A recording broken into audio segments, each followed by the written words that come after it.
Olá a todos, estamos iniciando mais uma aula do seu curso de IBTMT do CTPC, Centro Técnico Profissionalizante do Ceará. Nessa aula de hoje, iremos ver os EPIs, os tipos de EPIs para eletricista, que é a parte de BTMT da apostila, e vamos ver também no final da aula, dar continuidade a ver os sistemas trifásicos, vendo agora a potência em corrente alternada para sistemas trifásicos. Eu vou iniciar a apresentação, aí vocês vão me dizendo se estão visualizando minha imagem, se o áudio está ok, e também se vocês vão conseguir visualizar o slide.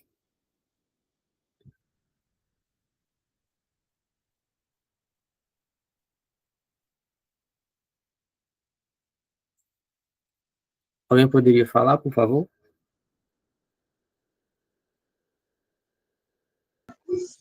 O meu tá Pra mim bom. apareceu aqui. Ótimo, então vamos lá. Introdução aos EPIs para eletricista.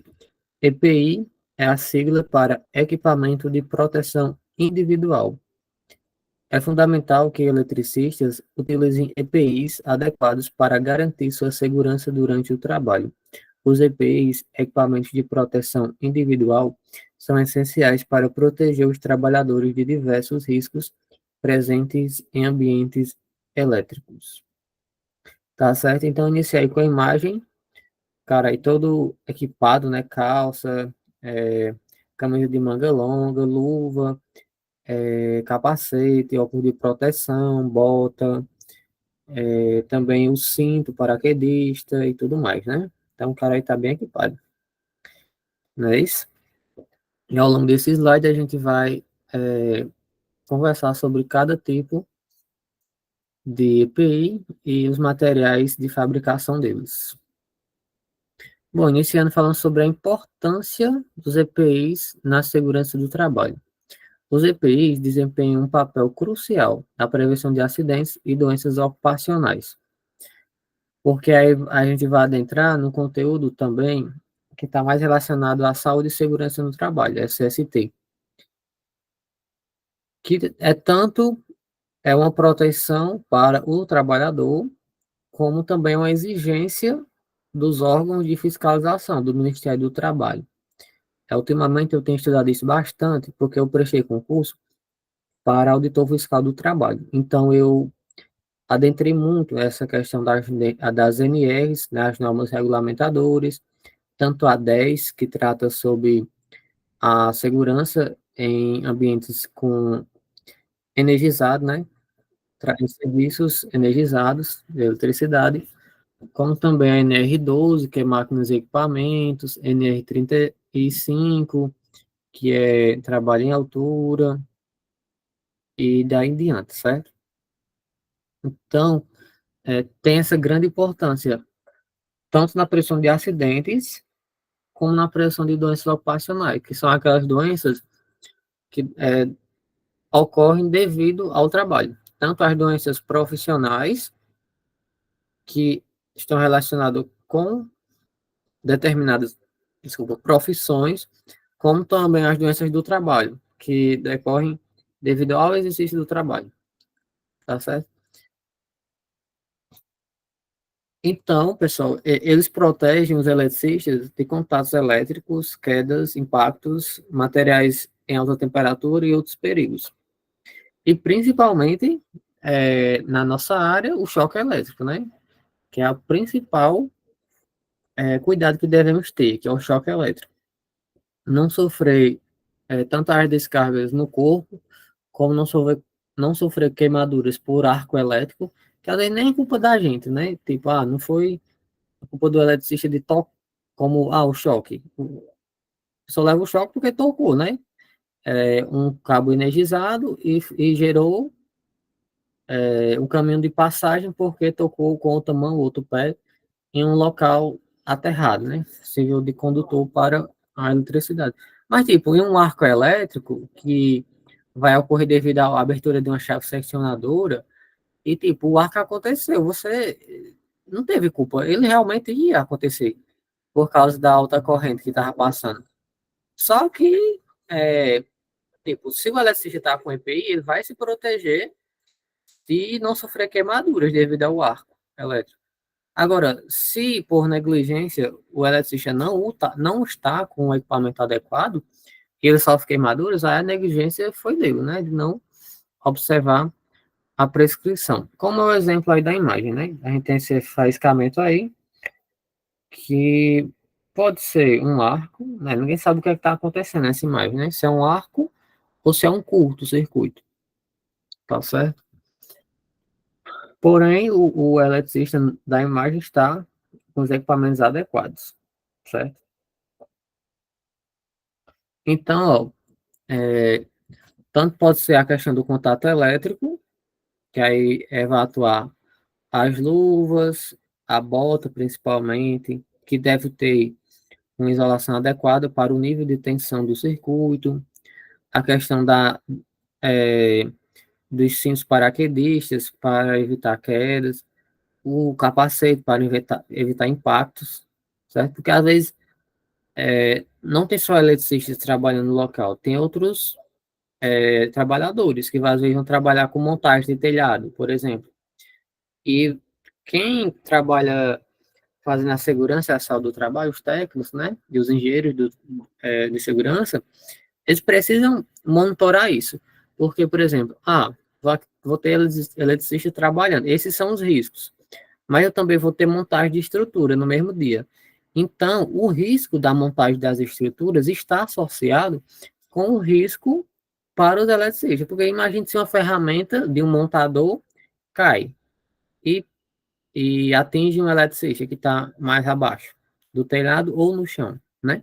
Se o eletricista está sem um capacete, ele vai sofrer o impacto da ferramenta, né? Então, por isso, esse cuidado em estar sempre de capacete, dependendo do caso, né? Tá certo? Porque às vezes, não é os próprios eletricistas, devido ao trabalho que estão exercendo, às vezes não está com ferramentas que possam causar esse tipo de acidente. Porém, às vezes outros trabalhadores estão no local e podem causar o acidente, certo? E também a questão da alta temperatura, como eu falei, devido às vezes ao arco elétrico, devido a um equipamento que tem essa função de aquecimento, né? Então, por isso também a questão das luvas que protegem contra altas temperaturas. Então, vamos pontuar. Primeiro, a questão da prevenção de acidentes. Os EPIs diminuem o risco de acidentes graves, como choques elétricos e queda em altura, porque muitas vezes o EPI ele não vai eliminar completamente as consequências, mas geralmente eles diminuem bastante as consequências. Porque, por exemplo, tipo, caiu uma ferramenta de uma altura mesmo em cima do capacete do cara. Tipo, ele vai sentir um impacto na cabeça dele, né? Vai sentir ali uma dor, sei lá, vai ficar um hematoma da parte que prende na cabeça, né? O capacete na cabeça. Às vezes a ferramenta vai ficar enfiada no capacete, dependendo da ferramenta. Porém, é muito diferente de que se ele recebesse o impacto da ferramenta diretamente no crânio dele, que ia, às vezes, matar ele na hora, né? Então, muitas vezes o EPI ele não elimina completamente o risco, porém, ele diminui drasticamente as consequências de um acidente, né? Tornando, às vezes, o acidente apenas em um incidente, que é o quê? Uma ferramenta caiu nas proximidades, ou pegou de raspão no capacete. É um incidente, né? O acidente não chegou a acontecer, é apenas um incidente, tá certo? Então tem essas nuances. Por exemplo, a luva também. Talvez, devido à alta temperatura que o eletricista entra em contato, devido a um arco, por exemplo, ele ainda sinta a temperatura nas mãos. Porém, não é a mesma coisa que se ele tivesse com as mãos desprotegidas, que ficaria causar queimaduras de primeiro, segundo ou terceiro grau, tá certo? Como também, às vezes, as descargas, né? às vezes, cargas elétricas, que podem, às vezes, passou ali na vestimento do eletricista, só que não chegou a tocar o corpo dele. Ótimo, né? Porque aí ela já o EPI já exerceu a sua função de proteger, tá certo? Só que, como eu estou falando, né, não necessariamente o EPI ele vai proteger 100%, digamos assim, o trabalhador, mas sim ele vai diminuir drasticamente as consequências de um acidente. Por exemplo, eu vou dar um exemplo que veio aqui à memória, só que é alheio ao que a gente está vendo. Uma pessoa que trabalha com motosserra, né? Tem umas calças que, quando a motor dentro da motosserra pega nessas calças, é, ela desfia os fios, aí o fio corre para dentro da corrente da motosserra e trava a motosserra, no momento que encosta na calça. Aí, tipo, nesse caso, ali a motosserra vai estar bem perto de ter um contato com a perna do indivíduo. Porém, vai parar. Isso é muito diferente de quando a pessoa que está operando a motosserra está com a calça jeans comum, que aí, quando tocar no jeans, né, e a pessoa conseguir tirar, né, for rápido, talvez não se corte, mas não, isso não vai parar a motosserra. E muito pior é quando a pessoa está, às vezes, sem nenhuma calça jeans, né, que aí vai pegar diretamente nas pernas do indivíduo, certo? Então, os EPIs, eles diminuem drasticamente as consequências de um acidente.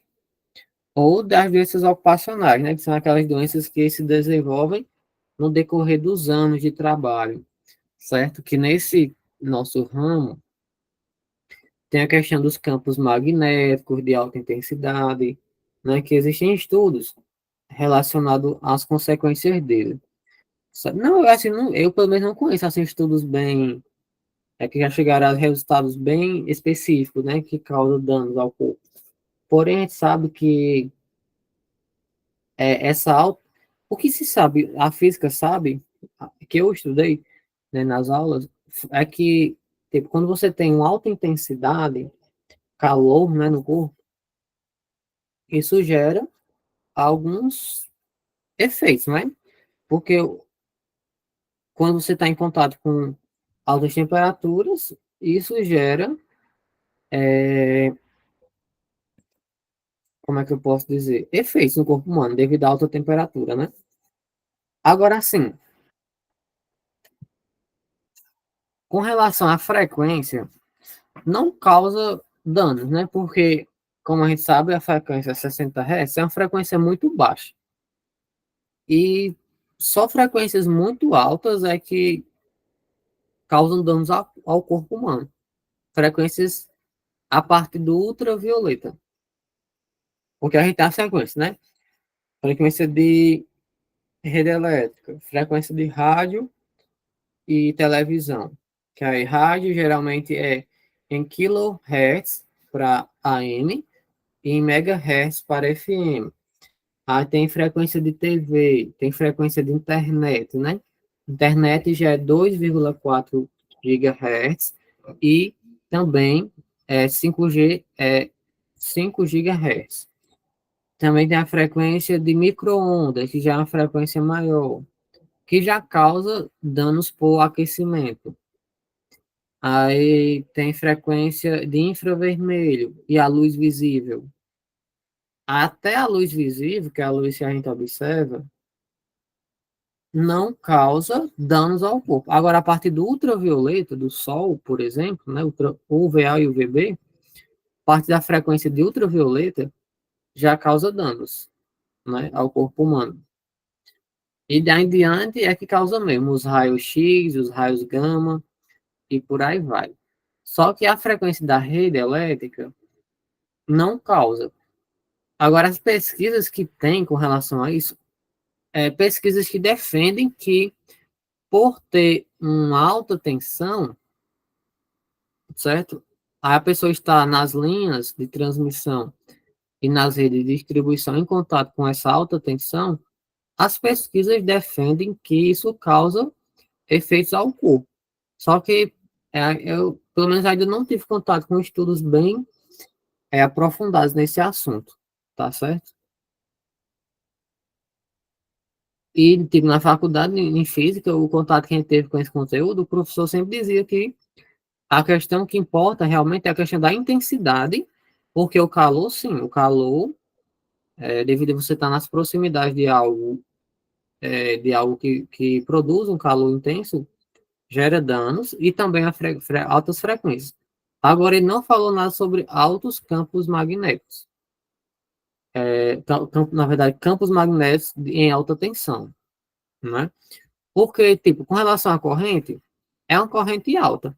Mas, como a gente está vendo, devido à elevação da tensão para transmitir, acaba não sendo uma corrente relativamente muito alta.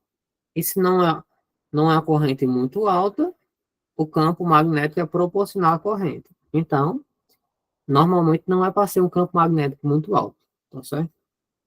Então, tem essa questão também das doenças ocupacionais, tá? Que, pelo menos com relação aos eletricistas, eu não tenho muito conhecimento de doenças ocupacionais. No nosso caso, é mais a periculosidade, né? Que a gente quer tratar lá na NR16. Inclusive, quem trabalha com energia elétrica, circuitos energizados, tem direito, por lei, ao adicional de periculosidade, que é de 30% sobre o salário base da categoria, ou o salário base da empresa, né, que a empresa paga, certo? Periculosidade. Que aí é quem, lá na NR16, é quem trabalha com energia elétrica, com segurança pessoal e patrimonial, quem trabalha com explosivos e inflamáveis, e também estava tramitando nas casas legislativas, incluir quem trabalha de entregador, né? De motoboy, que se arrisca muito no trânsito. Só que foi barrado em um tribunal. Não sei se foi o da quarta região ou da segunda, não me lembro no momento. Mas que foi barrado. Aí não entrou na NE. Mas vocês, a gente, quando a gente está trabalhando com circuitos energizados, a gente tem direito a um adicional de 30% sobre o salário base. E o que esse slide traz, ele está falando mais sobre doenças ocupacionais. Porque, tipo, quem está trabalhando com periculosidade é mais relacionado a acidentes que acontecem ali na hora. Você sofre um acidente e acontece alguma coisa com você. E que aí é a questão do perigo, né? O perigo do acidente, que aí dá direito ao adicional. Agora, tipo, quando a gente fala em doenças ocupacionais, está mais relacionado com a NR15, que é a insalubridade. Que a insalubridade está mais relacionado a quem trabalha com está mais relacionado aos agentes físicos, químicos e biológicos, que são os riscos ambientais, certo? Exemplos de riscos físicos é vibração, é calor intenso, é frio, umidade, deixa eu ver o que mais. Esses são exemplos de coisas físicas, né, do dia a dia. Do dia a dia não, assim, coisas físicas que atingem o trabalhador, né, através das vibrações, tipo do som, né, as vibrações, é, a questão do som alto, né, que atinge a audição, certo? Aí são riscos físicos. Tem os riscos químicos, que são os que mais desenvolvem doenças profissionais nos trabalhadores, que é aquelas pessoas que trabalham com agentes químicos perigosos à saúde, como o benzeno, nos postos de gasolina, por exemplo, nos frentistas. O benzeno, o xileno, o tolueno, e vários outros agentes químicos que, à medida que você trabalha anos e anos na mesma profissão, surge, às vezes, nos trabalhadores doenças ocupacionais, devido ao exercício da profissão, certo? E também tem os riscos biológicos, que é riscos relacionados à contaminação por vírus, por bactérias, por prions, por protozoários, que é mais o pessoal da saúde, né, os enfermeiros e médicos, técnicos, também para voltar para animal, os veterinários, que entram em contato com os animais, né, que isso pode fazer com que eles peguem doenças dos animais, bactérias, por exemplo, certo? Aí também são esses riscos biológicos. Por isso que o texto traz essa parte de doenças ocupacionais, que é insalubridade.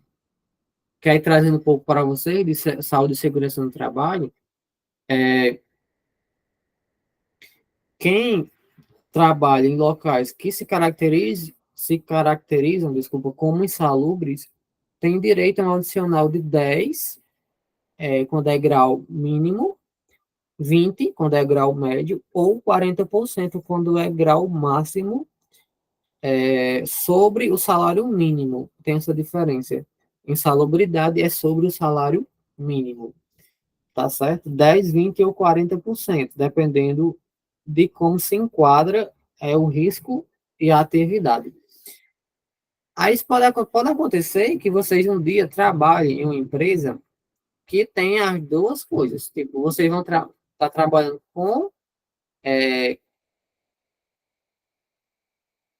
quadros energizados da empresa, que aí dá direito a vocês do adicional de 30% sobre o salário base, e também a empresa, por exercício de atividade, né, que é o que a gente chama de CNAE, que é um Cadastro Nacional de Atividade Econômica. A empresa, por exemplo, trabalha com, digamos, cloro para tratamento de água.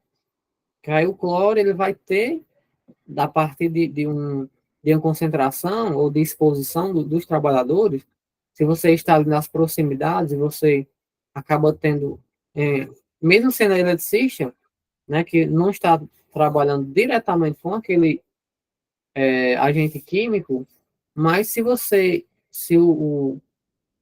quem faz as avaliações, né, identifica que os eletricistas também entram em contato com o cloro, isso pode trazer riscos à saúde, vocês têm direito a escolher entre ou o adicional de periculosidade ou o adicional de insalubridade. Não pode receber, assim, pode se a empresa quiser pagar. Se a empresa quiser pagar os dois, ela pode. Nada, nada impede que ela pague. Porém, a lei não obriga. A lei Dura a diz. empresa querer pagar os dois, né? A empresa nunca vai querer pagar os dois, né? Aí ela vai botar você para escolher. Se você quer os 10, 20 ou 40% em cima do salário mínimo, ou os 30% em cima do salário básico. E na maioria dos casos, vai ser sempre mais vantajoso para o eletricista escolher os 30%. Porque geralmente um salário base de um eletricista não é menos que 2 ou 3 mil reais, não é isso? Então, 30% desse valor vai ser um valor muito acima, às vezes, dos 40% do salário mínimo, que é o quê? 40% de 1.420 é, é 1.420 ainda, né? É 568, a insalubridade máxima, né? Então, tipo, quem recebe insalubridade máxima é 568. Aí, tipo, um eletricista que está fechado de 3 mil de salário base, por exemplo. Aí, vezes os 30% de periculosidade, dá 600, que ainda é um pouco maior, né? Então, nesse caso, vai ser vantajoso para o eletricista escolher o dele mesmo, de periculosidade, que já é o mais comum, né? Da profissão.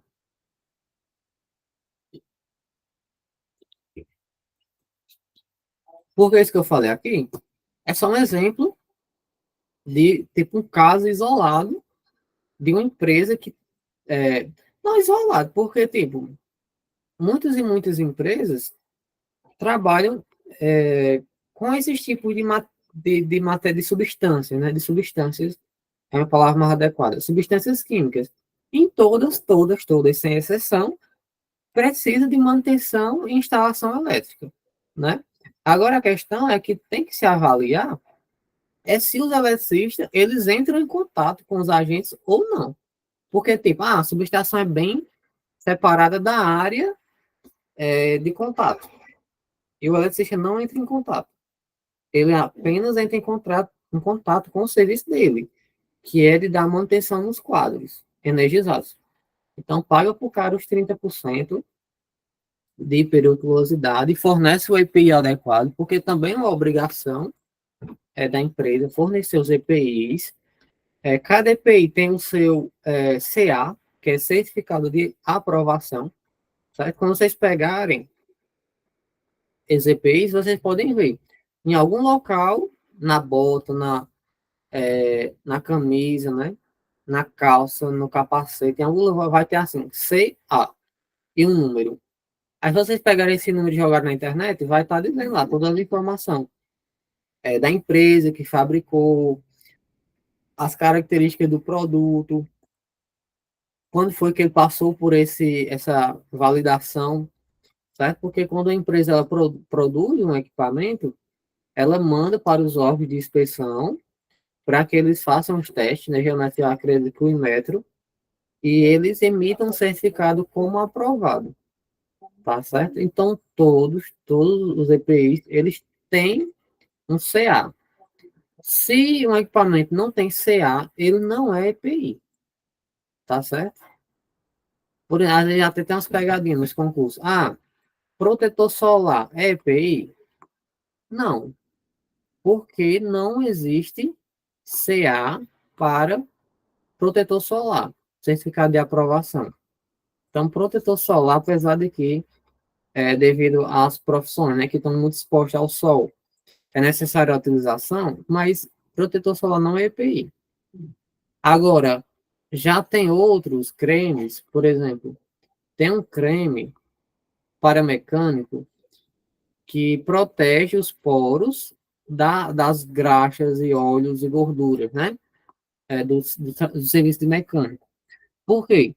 Porque quem trabalha nessa área fica exposto a esses materiais, nessas substâncias de graxa, de óleo, e com o tempo eles podem desenvolver uma doença chamada helio, helio,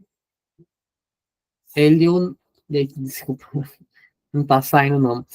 Helio, é assim, termina com helio e, desculpa, começa com helio e termina com coniose, que é das doenças Pois ocupacionais. pesquisei direitinho, manda lá no grupo, que é para ver se meu padrão vai me dar alguma. Deixa eu ver aqui. Ele, é porque eu não estou conseguindo nem falar, mas eu sei o que é a doença. Tu é de trabalho de mecânica, é?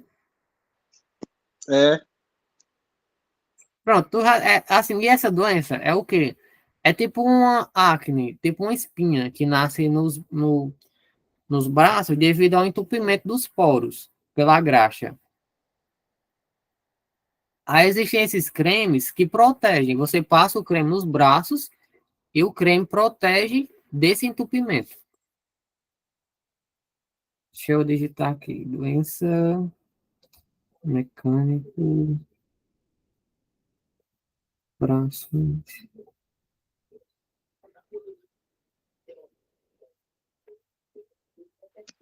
aí, Iago, é por isso que você tá caindo o cabelo, Iago. Ó, o nome Ah, macho, certo agora tá explicado. Eu pensando que era por causa do estresse. é elaio, elaioconiose. Elaioconiose, que são erupções acneiformes que ocorrem nas áreas expostas de trabalhadores susceptíveis devido à utilização ou o contato com graxas e óleos mecânicos, né? Aí, tipo, nesse caso, esses cremes, eles passam também por inspeção. E eles têm um CA, então eles são considerados EPI, tá certo? Esses cremes que os mecânicos usam. Bom, sim, eu estou falando isso para dizer que se um equipamento, uma bota, uma calça, um colete, um capacete, uma luva, ele não tem um CA, ele não se enquadra como EPI. Tem que ter lá, CA, Certificado de Aprovação e a numeração dele. Tá certo?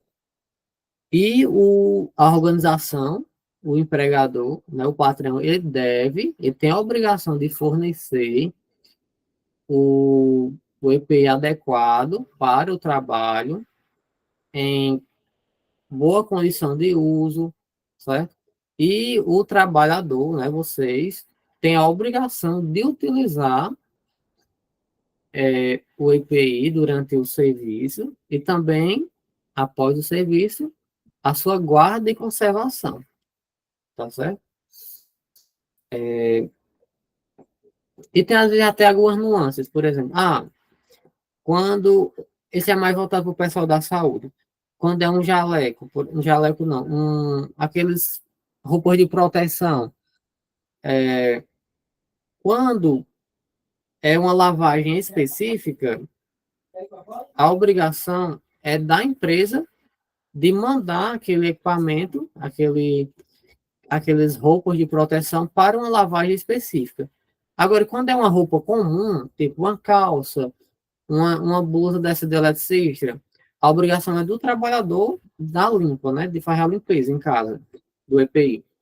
Tem essa diferença.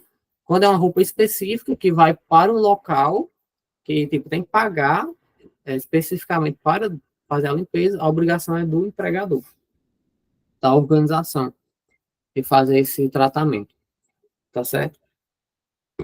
Para fazer o que está falando aí no item de baixo, né? O cumprimento de normas, porque as organizações elas passam por inspeções do Ministério do Trabalho, né? Vão lá os auditores fiscais do trabalho e fazem todas as averiguações no local. Geralmente, ou por denúncia de alguém, da empresa, um funcionário, ou alguém que viu na empresa e denunciou o Ministério do Trabalho, para que os auditores fossem lá fazer a vistoria. Aí vão chegar lá, vão ver tudo, tudo, tudo, tudo. Se a empresa está fornecendo o EPI adequado, em boas condições, se está pagando os funcionários até o quinto dia útil do mês subsequente, se está fornecendo água, né? Até isso tem que olhar, se está fornecendo água para os funcionários, se é em locais distantes, se está fornecendo o alojamento adequado. E tem uma norma específica para alojamento, que é a NR 24. Tem dizendo tudo lá. Quanto chuveiro tem que ter, por quantidade de funcionário, quantos lavatórios, quantos bebedouros, a distância que tem que ter. Se eu não me engano, acho que é 100 metros no térreo. Tipo, em uma obra, por exemplo, o trabalhador não pode andar mais que 100 metros para beber água. A cada 100 metros, tipo assim, os trabalhadores estão trabalhando no local da obra, né? Então, a empresa ela tem a obrigação de deixar um bebedouro com água a menos de 100 metros do local de trabalho dos trabalhadores, para, no momento da sede, eles não precisarem de se deslocar a essa distância, mais que 100 metros para saciar a sede, né? Tem todas essas nuances de normas regulamentadoras. E, tipo, nenhuma inspeção, cada descumprimento é passivo de um auto de infração, que é lavrado pelos auditores fiscais do trabalho. Que aí eles mandam para o Ministério do Trabalho e o Ministério do Trabalho multa as empresas, certo? Então, tanto tem que ter a questão do cuidado da empresa em cumprir as normas, né? Porque a gente sabe que o Brasil é Brasil, né? Então, se deixar correr frouxo, o negócio é desmantelado. Como a gente sabe que em muitos, muitos e muitos locais né? Bagunçado, né? Quando você pega uma empresa boa mesmo, que faz tudo certinho, é bom para o funcionário. Porque aí ele vai ter a garantia de que ele vai estar trabalhando em um local limpo, organizado, que fornece o material necessário, tanto os EPIs quanto as ferramentas, que paga direitinho o funcionário, né? Então, não tem nada melhor do que você trabalhar num local assim, né? que fornece a alimentação, a questão das bebidas e, e alojamento adequado, é satisfatório para o trabalhador. Então, tudo isso é importante, né? Para chegar nesse terceiro ponto, que é a proteção da saúde. Porque os EPIs previnem doenças, né? Como a gente falou, como as dermatites. As dermatites são essas doenças de pele, certo? Tem as dermatites de contato, que se desenvolvem na pele devido, às vezes, ao contato com algum agente químico ou com a exposição ao sol. E eu acredito que também a gente pode sofrer isso devido ao contato com a eletricidade, principalmente os arcos elétricos, né? Certo? Então, isso pode, às vezes, desenvolver em nossa pele alguma erupção, né? Alguma dermatite alérgica. Tem as dermatites alérgicas e as dermatites alérgicas de contato, tá certo? Então, é preciso utilizar os EPIs, né? Porque existe toda uma pesquisa para que a gente os utilize, né? Para dizer que existe essa necessidade. Agora vamos ver os tipos. Primeiramente, vamos ver os EPIs de proteção da cabeça. Acima diz, os EPIs para eletricistas devem ser cuidadosamente escolhidos e utilizados de acordo com as normas de segurança. Eles protegem o corpo de diferentes riscos específicos do trabalho. Então, ó, essa parte, ela cai na NR6, que fala sobre os EPIs, né, os equipamentos de proteção individual. Que aí lá vai estar as descrições, lá na NR6. E lá vai ter um trecho que fala sobre os EPIs de proteção da cabeça. Então, da cabeça, que é o ponto 1 aí, são os capacetes e óculos de segurança, que protegem contra impactos, tanto na vertical, protegendo a cabeça, como na horizontal, protegendo os olhos.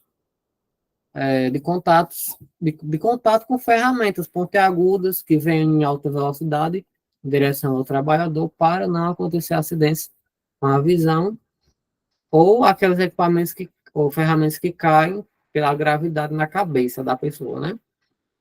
Causando impactos com o crânio, que é no caso o capacete. E nesse outro caso, dos olhos, os óculos de proteção.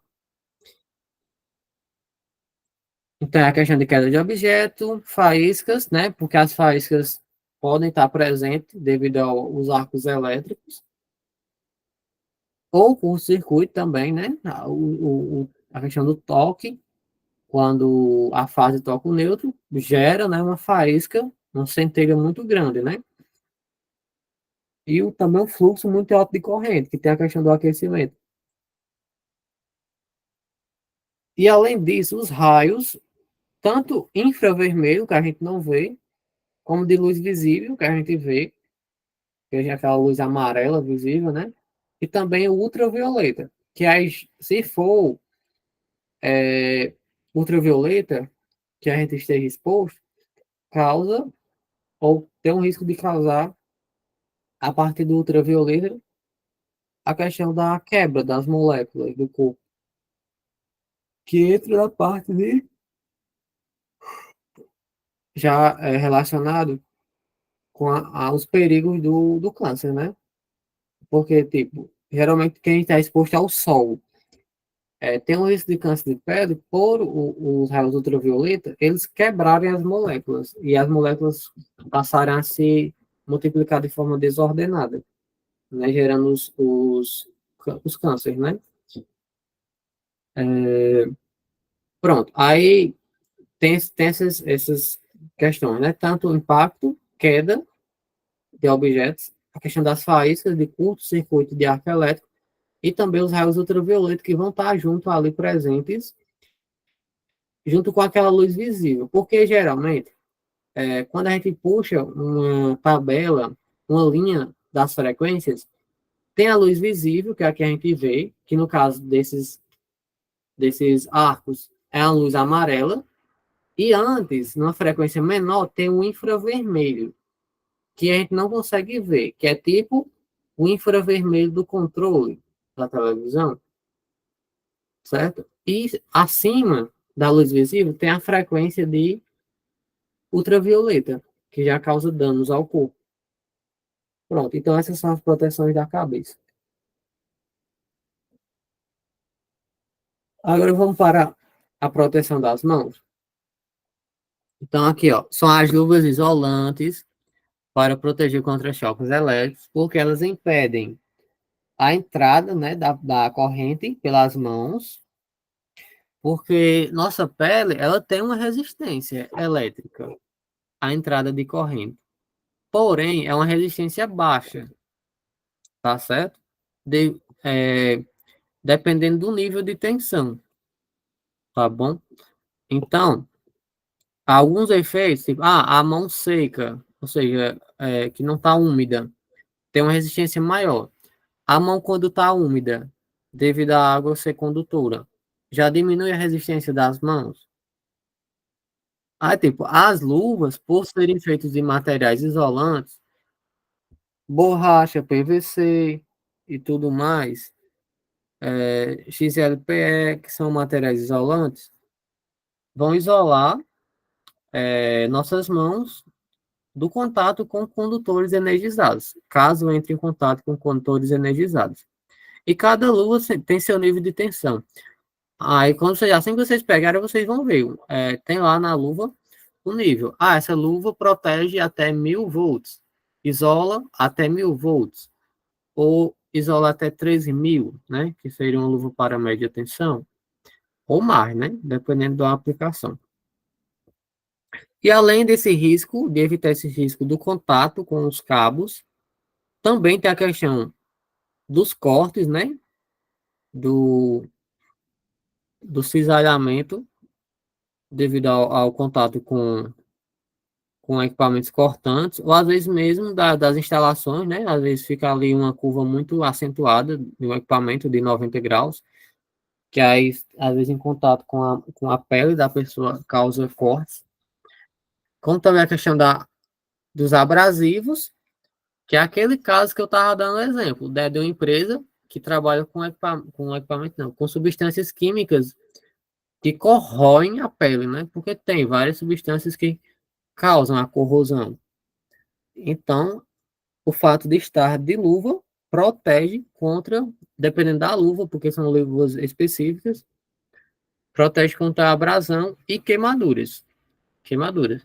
Tanto devido ao contato com o equipamento aquecido, sobreaquecido, um motor, por exemplo, sobreaquecido, né? Às vezes ele vai estar numa temperatura muito alta. Como também a questão do arco elétrico. Como eu falei, um arco, ele é a passagem da corrente pelo oxigênio de um cabo para outro que se desconectaram, né? Às vezes uma abertura de um circuito, aí gerou o arco, porque a corrente ela tenta continuar passando, só que por o ar ser isolante, ela sofre uma dificuldade maior de passar pelo oxigênio. E ela continua até ela se extinguir, até o arco se extinguir. Só que nesse período, enquanto o arco não se extingue, isso gera calor, luz e barulho. Essa passagem dos elétrons pelo oxigênio, que naturalmente é isolante, tá certo? Isso pode causar danos para as mãos e braços, tórax, rosto, né? Olhos e tudo mais. Pessoal, eu vou só pegar um algo aqui para mim, viu? Eu volto em seguida.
Voltei, viu, pessoal? Então vamos continuar. Ponto 3 aí. Proteção do corpo inteiro, né? Que aí são as vestimentas resistentes a choques elétricos, tanto o contato, porque às vezes você, tipo, tem todo um cuidado para que suas mãos ou seus pés não forneçam um caminho de passagem, né? Geralmente as mãos, por você estar ali fazendo a montagem, né? Ao aparafusamento dos cabos, nos bornes, às vezes as suas mãos que entram em contato com os cabos carregados. E geralmente os pés é que fornecem o ponto de saída, né? O ponto de aterramento, contato com a terra. Ou de uma mão para a outra, né? Uma mão entra em contato com o fio carregado e a outra mão está em contato com a parede, por exemplo, tendo contato com a terra, que aí o choque ele só acontece quando você fornece essas duas condições. De um lado, o contato com o fio carregado e do outro, o contato com o neutro, né? Com a terra, com o aterramento, fazendo assim a diferença do potencial no seu corpo e um caminho de passagem da corrente.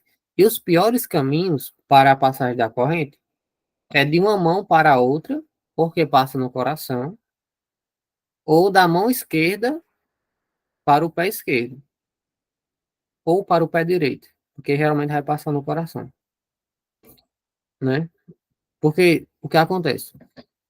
O nosso cérebro, ele fica constantemente mandando um sinal elétrico para uma glândula do coração, que a gente chama de sino atrial. E essa glândula, ela é responsável por contrair o coração, né? Fazer a contração do músculo para, em seguida, ele relaxar e ter o bombeamento, né? Nessa contração, relaxamento. Contração, relaxamento. Certo? Aí o que acontece? Em um momento de choque elétrico, o coração ele fica descontrolado, porque ele não está recebendo o pulso elétrico do cérebro apenas, mas também do choque. E faz com que ele fique descontrolado, sem saber se contrai ou se relaxa, se contrai ou se relaxa. Aí sofre uma perda do bombeamento de sangue para o corpo, né? E não bombeando sangue, não chega sangue no cérebro, levando oxigênio. Se não chega sangue no cérebro, levando oxigênio, ocorre uma parada cardiorrespiratória, não é isso? Que aí muitas vezes leva o, o trabalhador, às vezes, a óbito, né? Ou, né, se conseguir atendê-lo rápido, fazendo aí uma reanimação, sabe? Porque também tem um procedimento de fazer a desenergização do fio que o eletricista tomou contato, né, no momento de um acidente, desenergizar, aí chamar, ligar para o SAMU, né, para ligar para a assistência, né, médica do SAMU, e em seguida tentar, se tiver um treinamento, né, as pessoas que estão no local tiverem um treinamento, fazer os primeiros socorros, né, se vocês Ei, Manuel, Oi? se eu não me engano, teve um caso de um caçambeiro, não me recordo se foi pro lado de Campos Sales, que ele levantou o caçamba e triscou Oi. nos fios. Aí ele foi descer de lá e colocou só um pé só no chão, não foi? Ele chegou a Sim. óbito. Eu não teve conhecimento não desse caso. Alguém Pois é, teve, pessoal, de vocês? mas mesmo assim, se ele não tem colocado um pé no chão, se ele tem pulado de cima do caminhão com os pés igual fosse pulando, aí não tinha perigo não, né? Desde que ele não tocasse no caminhão. Eu acredito Foi que no, nesse caso, que acho que quem fala é o Jean, né? Que quer falar? eu vi falar nesse caso aí, mas eu acho que não foi Foi aqui em no Campos, Crato. não. Foi Acho no que foi pro Crato. Crato. Foi no O cabo Crato Juazeiro. morava aqui perto do Araripe, aqui. O cabo morava. Numa serra aqui perto do Araripe. Acho que eu tô me Ali do lado do lembrando. Monte Velho. Foi Crato mesmo, foi. Eu Aí vi ele falar É, dele. levantou e a caçamba ficou triscado no fio, em cima. sim. Aí ele foi descer, aí pegou no ferro, no caminhão, aí foi e morreu. Foi a óbito. Pronto. Aí, ó, pessoal, o que acontece nesse caso? Quando o caminhão, por ser de material metálico, entra em contato com os cabos energizados, a estrutura toda do caminhão fica energizada, no mesmo potencial da linha, né? Se for média, fica em 13.800. Porém, os pneus são isolantes, né? Os pneus são isolantes. Aí o que acontece? Não surge uma corrente entre linha, caminhão, terra, porque os pneus são isolantes. Só uma tensão entre linha e caminhão. Ao que é mais prudente nessa situação? Se não está acontecendo nada com o caminhão, tipo, caminhão não está, tipo, querendo incendiar. O mais prudente é permanecer no caminhão até chegar a equipe que vai desenergizar a linha ou, por exemplo, é porque quando acontece um caso desse, a pessoa, ela às vezes não sabe o que fazer, né? Tipo, será que ele tentou fazer bascular novamente a parte do caminhão para acabar com o contato? Ou no momento ele tentou correr, né, do caminhão? Porque aí, o que acontece? Tipo, quando ele tenta descer e um lado dele, tipo a mão, fica em contato com a parte metálica do caminhão e o pé toca o chão, aí ele serve de caminho de passagem para a corrente, porque está em contato com o potencial de um lado e do outro com terra. Então, fechou uma DDP, né? Uma diferença de potencial. Se tem DDP, tem corrente. E tem a resistência do corpo, que é baixa, em para uma tensão dessa, né? Que é uma tensão muito alta. Tensão de linha, né? Aí por isso que acontece esses casos. Aí, como um de vocês falou, se ele tivesse pulado, né, do caminhão sem estar tocado nas partes metálicas, talvez ele não tivesse sofrido nada, né? Porque o chão estava isolado, né? Por causa dos pneus. Tá certo? Mas não é o mais prudente a ser feito. O mais prudente é se não está acontecendo nenhuma avaria no caminhão, como um risco de incêndio, né? O mais prudente é esperar. Isso pode acontecer também com um carro de passeio, né? Tipo, durante um temporal. Cai uma árvore numa linha e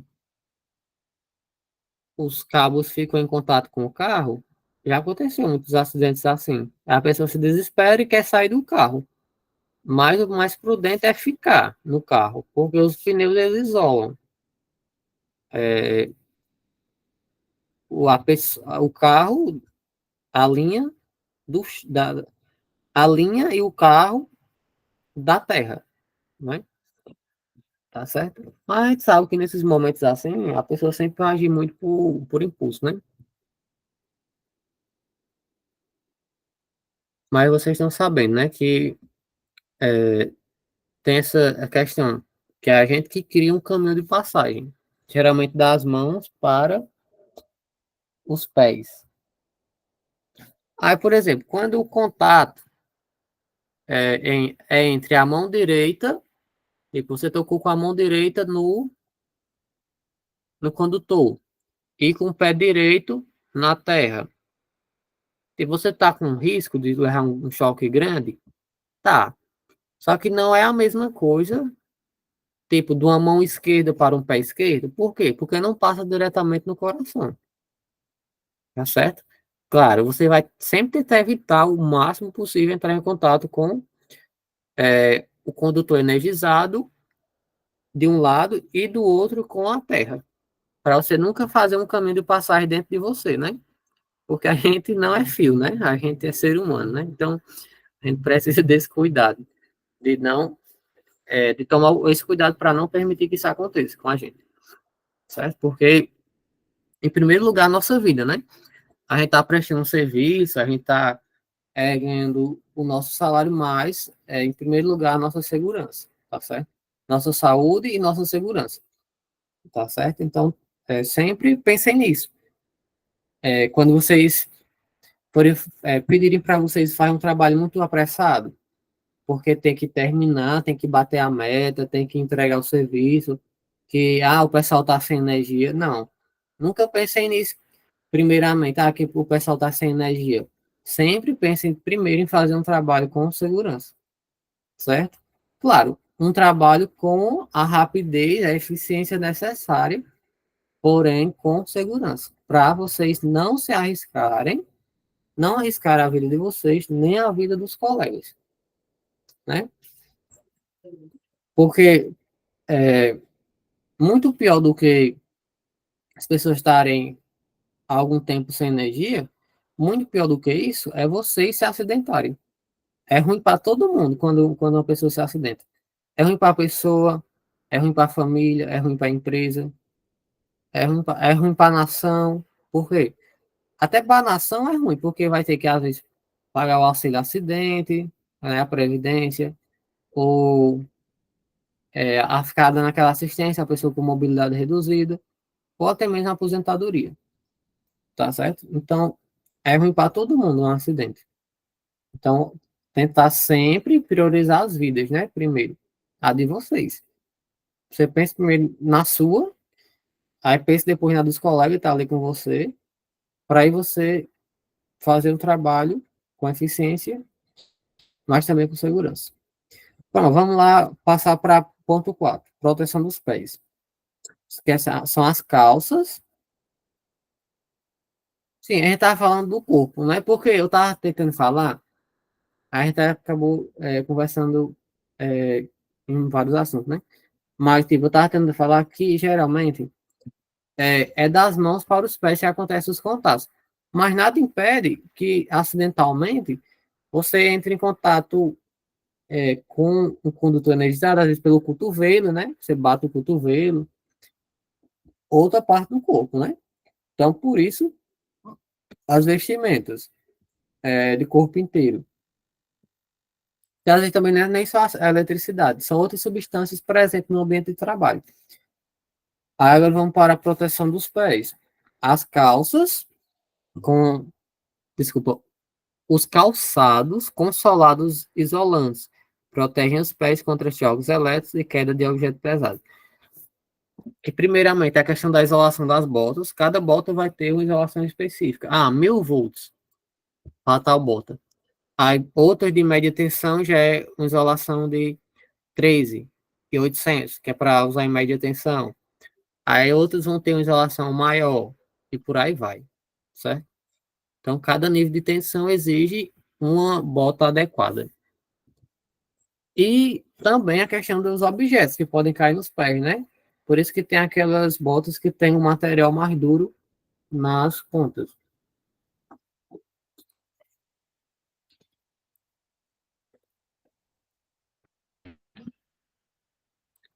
Vamos lá. Agora falando de cada um de forma mais específica. Ou resumindo, né? A proteção de cabeça é o capacete de óculos de segurança. O capacete, além de proteger contra impactos, também pode ser equipado com viseira, que aí se torna um equipamento de proteção conjugado, EPC. Equipamento de proteção conjugado, que é quando você tem em um único equipamento proteção para mais de uma parte do corpo. Às vezes tem o que? Capacete, junto com o protetor auricular do tipo concha e o óculos de proteção. Ou seja, em um mesmo equipamento, já protege 3 partes do corpo, que é a cabeça, os ouvidos, protege a questão do som, né? Volumes elevados de som, né? Que a gente chama hoje de PAIMPSE, que é perda auditiva induzida por nível de pressão sonora elevado, que antigamente chamava de PAIS, que é perda auditiva induzida por ruído. Aí hoje chama de PAIMPSE, que é perda auditiva induzida por nível sonoro, perda auditiva induzida por nível de pressão sonora elevado. Que aí tem aquela questão do audiograma, né? Quem já fez audiograma aí? Digam aí, quem já fez um audiograma. Vamos lá, alguém já fez um audiograma? Aquele teste da audição? Eu já fiz já. Pronto. Que aí você faz na admissão, tem um tempo, dependendo da profissão, geralmente em algumas profissões, que tipo mergulhador, se eu não me engano, é 6 meses. Aí tem outros que é de ano em ano, ou de 2 em 2 anos, certo? E tem no demissional também, que é para quê? Fazer um acompanhamento, porque quando o trabalhador ele tem uma perda maior que 25 decibéis, aí tem umas faixas lá de frequência, geralmente na frequência de 3, 4 e 6 kHz, aí isso é indicativo de perda auditiva induzida por níveis de pressão sonora elevada, que é PAIN-7, tá certo? Aí por isso que tem esses protetores, tipo, tanto o tipo concha, como o protetor auricular tipo plug, né? E às vezes também, nesse equipamento de proteção conjugado, EPC, ele também às vezes tem o óculos, né? E são três, às vezes capacete, concha e óculos, que protege crânio, ouvido e olhos, tá certo? Que aí, nesse caso, a gente tá pegando os dois, né? Capacete e óculos. Aí, das mãos às luvas, pronto. Aí aqui a gente vai falar sobre cada material. Então, é fundamental escolher luvas isolantes com resistência elétrica adequada para o tipo de trabalho que será realizado. Então, primeiro, as luvas de couro, elas fornecem resistência a cortes, abrasões e altas temperaturas. Aí, essa luva de couro não é para proteção de eletricidade, né? Porque o couro é condutivo, né? Assim, tem uma resistência, só que não é resistência tão alta. Tipo o couro de um animal, né?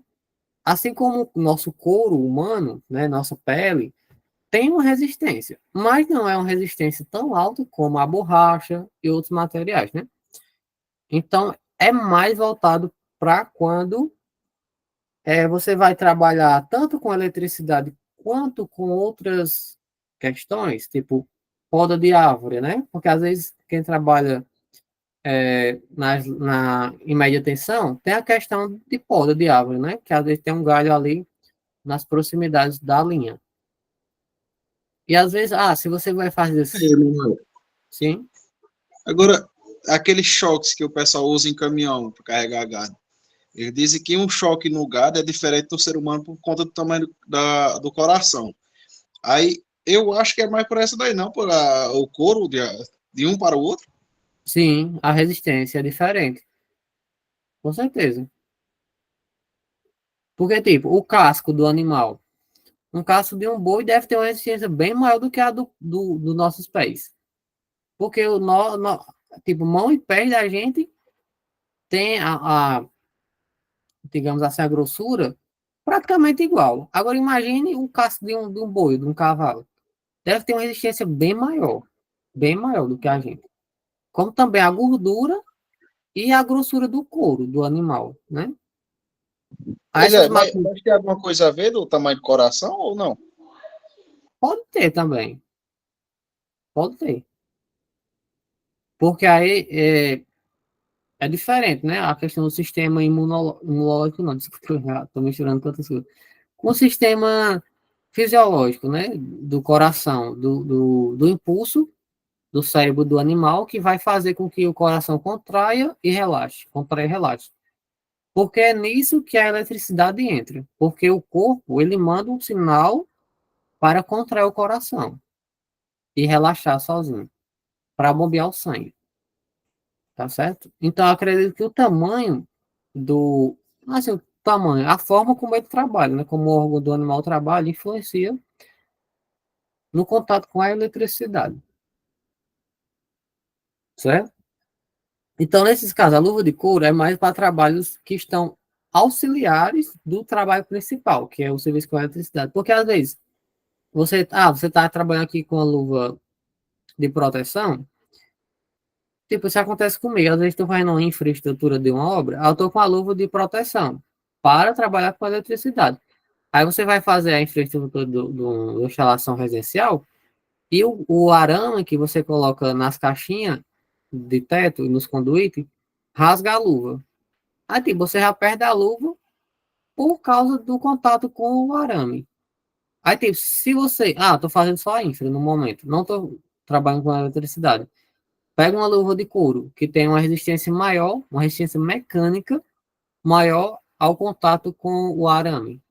Que aí não vai danificar a minha luva para trabalhar com eletricidade. Certo? Então, por isso que a gente está falando aqui também sobre essas luvas que são para utilização de serviços auxiliares.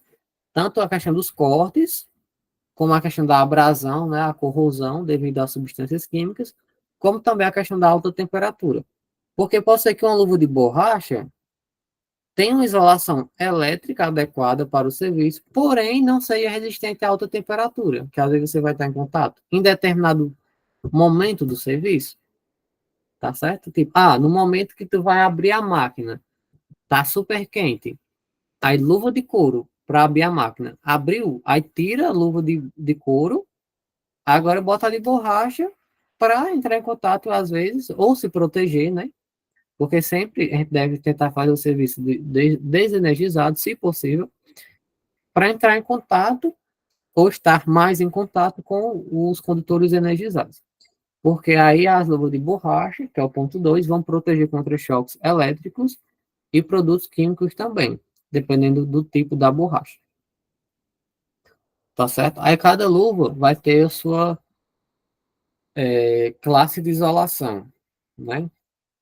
Dependendo do projeto dela. E os testes, né? Porque eles fazem os testes, projetam, fabricam, testam, para ver até quanto ela aguenta, para elas poderem expedir naquele valor de tensão. Aí tem as luvas de algodão, oferecem absorção de suor e auxiliam contra pequenas irritações. Que aí a gente pode pensar em uma luva que ela tem a parte interna de algodão para tipo ir absorvendo suor, porque o suor, devido tanto à água quanto ao sal, vai aumentar em muito, ou na verdade diminuir em muito a resistência do corpo ao contato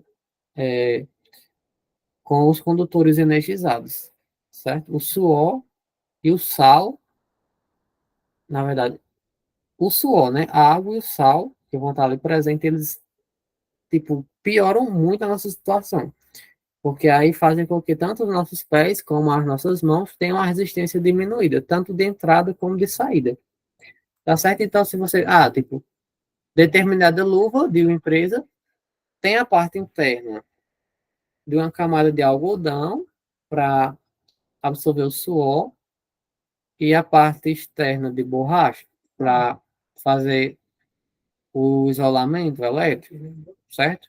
Então, isso é interessante, bastante interessante, não é? Além das questões das irritações, né? Porque, tipo, se tu tá usando uma luva de borracha seca, só borracha, talvez tu sofra com algum tipo de alergia, né? Ou de atrito, né? Da pele com a borracha, que aí vai causar uma irritação. Aí talvez, tipo, determinada luva tem internamente uma camada de algodão, que aí faz com que tenha um contato mais suave com a luva e as mãos, entre a luva e as mãos, evitando irritações, certo? Então, tem esses tipos. Agora vamos para as vestimentas de corpo inteiro. Então, as vestimentas devem ser feitas de material como algodão e fibra sintética, que oferece resistência a choques elétricos e a abrasão. Aí vamos ver as características e a comparação, né, entre o material algodão e o material fibra. Então, primeiro o algodão, características. Favorece o conforto, a questão da absorção de suor e a resistência a abrasões, certo? Abrasões está relacionado com a corrosão por substâncias químicas. Aí já as fibras sintéticas, elas oferecem a questão da resistência a choques elétricos, tem a questão da leveza, né, que vai ajudar no dia a dia do trabalhador para ele se sentir mais confortável e também exigir menos esforço físico dele. E tem a questão da durabilidade, né? Porque esses materiais sintéticos, eles têm uma boa durabilidade. Né? E se a roupa, ela junta essas características positivas, tanto do algodão como da fibra, do algodão internamente, para absorver o suor, gerar conforto, como de forma externa da fibra, principalmente a questão da resistência elétrica, que é o foco principal, e a questão da durabilidade e leveza. Tá certo? Então, aí fomos para a questão de vestimentas de corpo, né? De corpo inteiro. Que, além disso, tem as faixas de, de sinalização, não, reflexivas, né? Reflexivas, que fazem com que o trabalho seja observado de longe à noite, quando você coloca uma luz em cima, né? De um farol de carro, que aí vai proteger também o trabalhador de acidentes de trânsito, por exemplo, certo? Por exemplo, tá trabalhando ali, tipo, imagina a situação, teve uma queda de energia no local, a equipe está se deslocando, chega no local, tudo escuro, aí fica nas proximidades de uma rodovia e os carros estão passando um grande fluxo de carro no local. Aí imagine se essas roupas não têm essas faixas reflexivas, seria bem mais perigoso, né? Porque poderia acontecer que ali naquele movimento dos carros da concessionária, aquele movimento de colocar cone e tudo mais, subir nos MUC, né, para ir até a linha, acontecesse que um carro viesse em alta velocidade e não visse, por o eletricista não estar com essa roupa, com essas faixas. Então, isso seria bem mais perigoso para a gente, né? Então, isso ajuda demais, porque assim que o farol ilumina o eletricista, as faixas se tornam bem visíveis para quem está dirigindo, né? Então, isso também é proteção para a gente.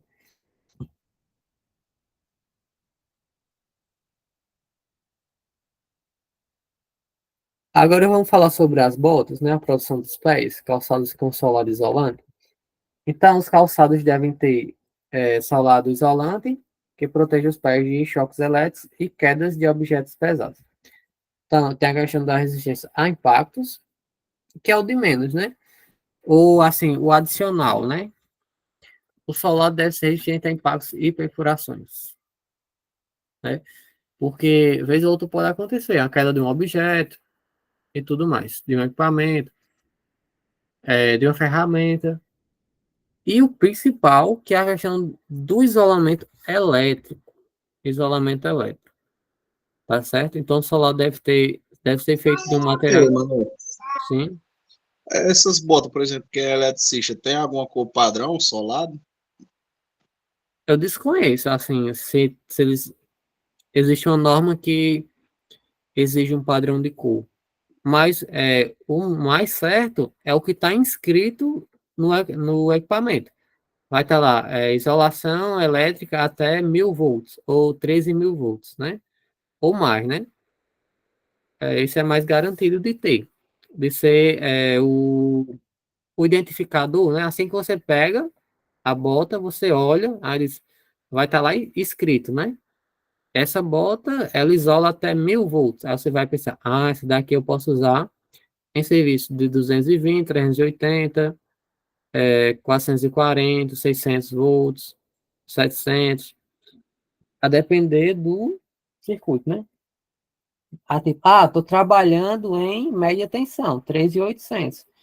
Então, essa bota já não atende a minha necessidade. Eu preciso de uma bota que isola até 13.800, pelo menos. Então, é obrigação da organização fornecer o equipamento adequado. Porque não adianta só fornecer. Usa aí qualquer bota que tiver. Não. Tem que ser equipamento adequado. Tá certo? Senão não vai adiantar de nada. O negócio é sério. Sim, quem que Aqui, ó, falou? eu vejo aqui que eles trabalham aqui. chega com as botas novinhas, se entrou um espinho, qualquer perfurinho tem que trocar, não pode trabalhar não. Isso, exatamente. Elas têm borracha sobrando, viu? Parece uns coturnos. Não pode ter zíper. É todo engraçado, é todo de borracha. Tudo. Pois é, exatamente para evitar os contatos, né? Porque imagina um furo, imagine se o furo faz com que suja um caminho de passagem da corrente, né? Por esse furo. É, assim, perigoso demais. Imagine um prego. Tipo, entra um prego. E aí, mano, aconteceu um caso comigo também, sabe? Eu trabalho na oficina e nas horas vagas na parte de vidro, vidraçaria, sabe? Aí Certo. em minha bota entrou um pedaço de vidro dentro dela. Aí Uhum, esse dia eu fui para uma máquina de balancear, que é o balanceamento da roda, sabe? sei. Quando eu ligava ela que triscava no ar do carro, levava choque. Aí Uhum, depois foi que eu descobri que tinha um pedaço de vidro dentro. Eu acho que era só por conta disso. sim. Danifica o equipamento, né? Mas aquela bota sua tava sofrida demais já, Wellington. Mas era outra. Não era aquela não, era outra mais nova. Ah, Pois é. Então, pessoal, esse é o ponto principal, né? O isolamento elétrico. Que aí deve ser adequado ao nível de tensão. Não adianta ser só uma bota isolante. Tem que isolar para aquele nível de tensão. E também deve ter conforto e segurança, porque não adianta de nada também, ou adianta de pouca coisa, o equipamento ser bom, muito bom, na questão do isolamento, mas o trabalhador não trabalhar de forma confortável, né? Tipo, não se sentir bem com o equipamento. No sentido assim, não, porque tem gente que diz assim, eu não sei trabalhar de luva, eu não sei trabalhar de bota. Mas tem que aprender a trabalhar, né? Mesmo sem gostar. Mas estou dizendo assim, equipamentos que trazem um desconforto muito grande para o trabalhador. Porque aí vão surgir outros riscos de acidente. Que às vezes não vai ser mais o elétrico. Por ele está bem isolado. Mas pode surgir outros tipos de riscos de acidente. Devido a esse desconforto do trabalhador. Às vezes uma bota apertada demais.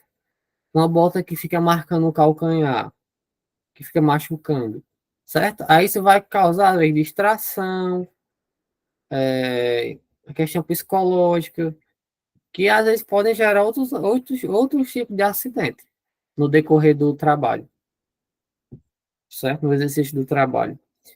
Então, também deve ser confortável e seguro para usar durante o trabalho, tá certo?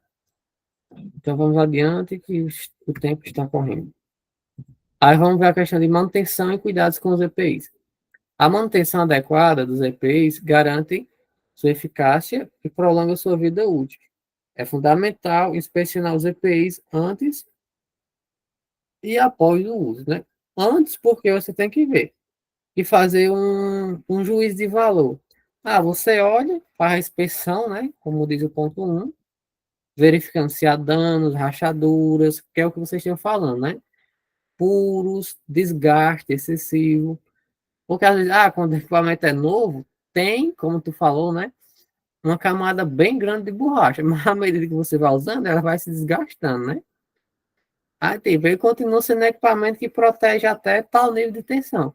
Mas o quanto ele não já perdeu de isolamento durante esse tempo de utilização, né? Então, por isso que é necessário fazer as inspeções para fazer um juízo de valor com relação ao momento da troca. Dá para usar mais um tempo para fazer a questão da economia, né? Não, já está precisando trocar. Então, troca para evitar o risco de acidentes. Aí tem a questão da limpeza, que é o durante, né? Na verdade, não durante, durante a utilização. Mas o depois, que é a questão da limpeza e o armazenamento. Manter os EPIs limpos e armazená-los em local seco e ventilado. Porque também, se você não tem um cuidado após a utilização, tipo, deixa em locais sujo, úmido, em contato com animais, isso vai desgastar o equipamento também. né? Que vai se degradando.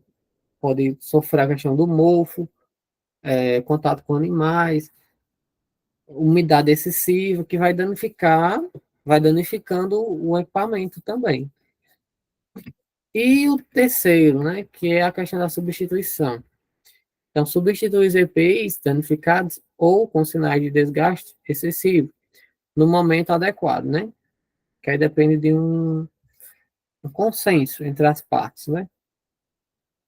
Tanto do empregado, que é quem está ali na ponta usando, né?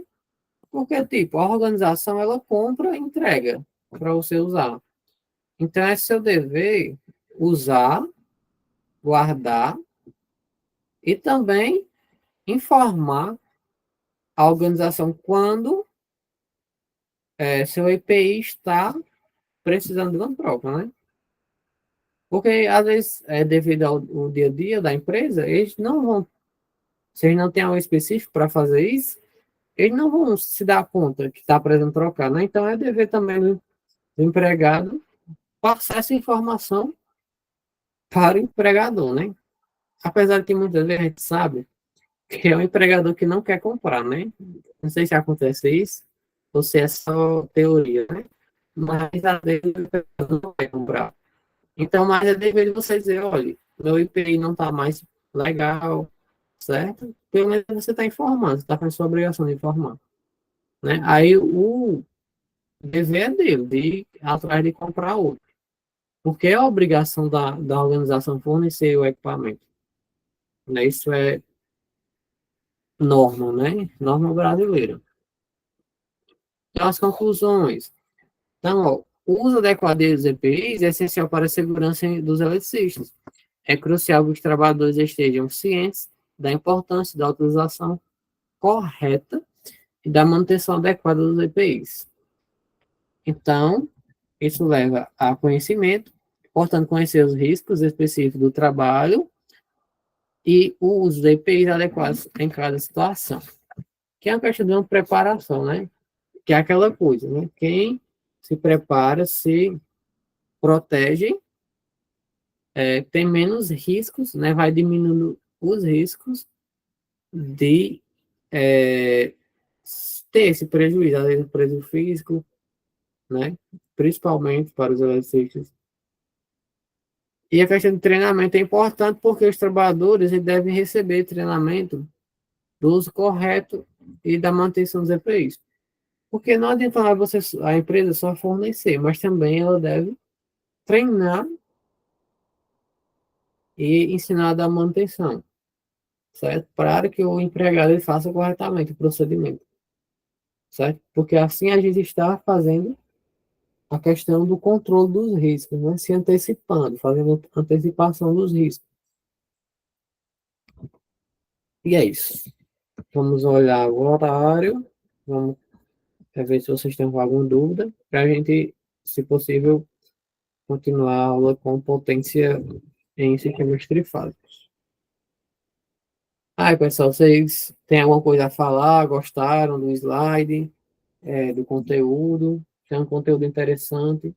Eu, particularmente, gosto bastante dessa área. É tanto que eu estudo, né? Para concursos nessa área. Questão de Foi bom. Estou fiscalização. gostando dessa aula aí.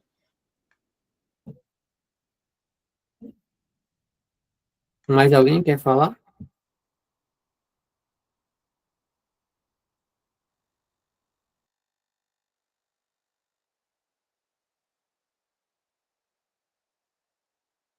São exatamente 8h25. Ainda tem muito tempo, né? Então, agora a gente vai passar para a parte de sistemas trifásicos, que a gente parou ontem na questão da potência trifásica. Então, eu vou procurar aqui, o slide de ontem, que a gente retomar.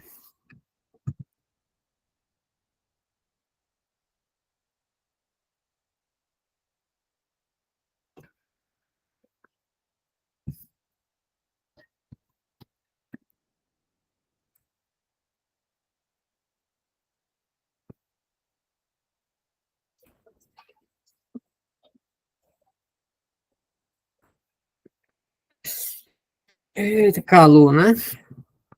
Aí vocês é quente ou é frio? É quente, né?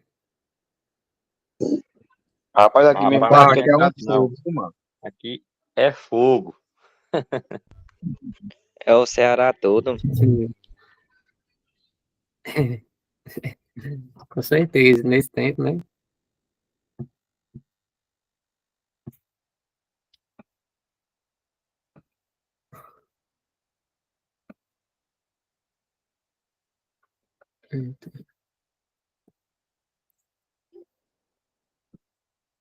Vou aqui pegar meu carregador. Ah, Neta, parece que você tá com sono, viu? Quiser liberar nós mais cedo, você tá cansado. Nada, mano. Dá pra nós esticar mais um pouquinho. Até 9 horas, como diz o chão. Se eu só abrir aqui o slide.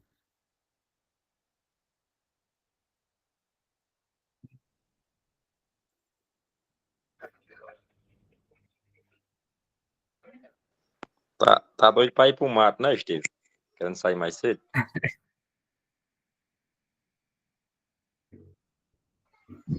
É nada, caça mais não. Pronto, tô aqui com o slide. A gente parou em potência trifásica.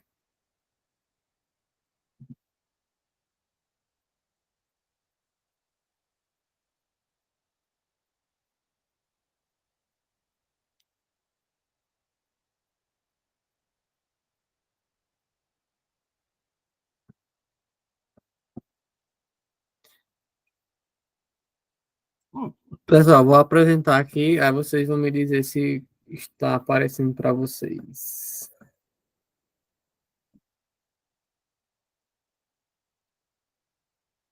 Digam aí.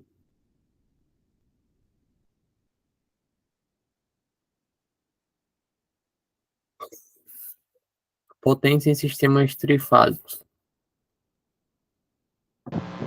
Tá de boa aqui. Certo. Alguém não está aparecendo?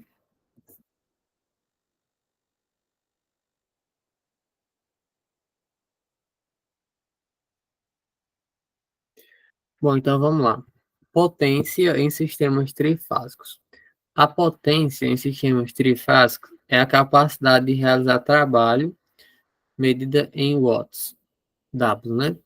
Então, potência é a quantidade de energia elétrica que você transforma em outro tipo de energia, seja energia mecânica, nos motores, energia térmica, no chuveiro elétrico, energia luminosa nas lâmpadas e por aí em diante, que é aquela energia que realmente é transformada em trabalho, certo?